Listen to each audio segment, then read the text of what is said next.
Don't mind my hair, it's still drying because I showered a little bit ago. I read in 2 Kings chapter 17 today.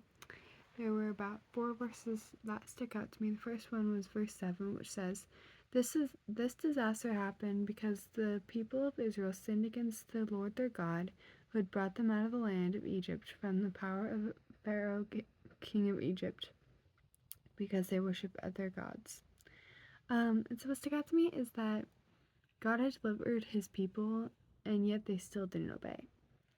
The next verse that I highlighted was, Still the Lord warned Israel and Judah through every prophet and every seer, saying, Turn from your evil ways and keep my commands and statutes according to the whole law I commanded your ancestors and sent to you through my servants and prophets.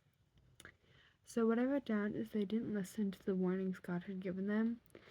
And the third verse that stuck out to me was verse 36, which says, Instead, fear the Lord who brought you up from the land of Egypt with great power and an outstretched arm.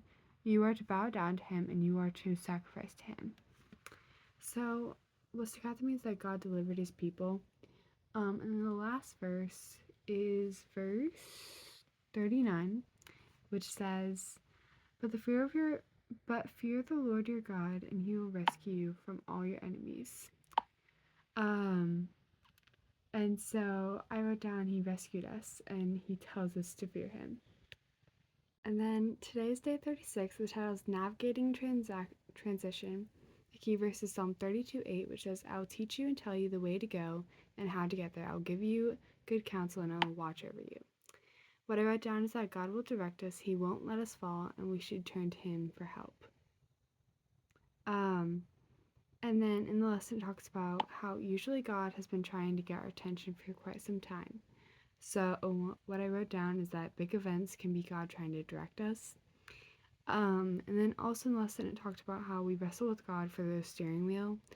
So what stuck out to me is that we like to be in control.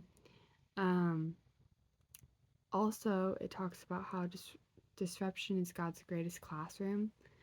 And so what I got out of that was it helps build our faith and trust in him.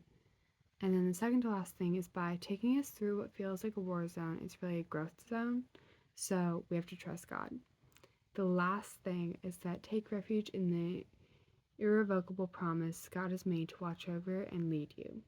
So, guys, let me encourage you. He is our rock and we can always rely on him. Bye, guys.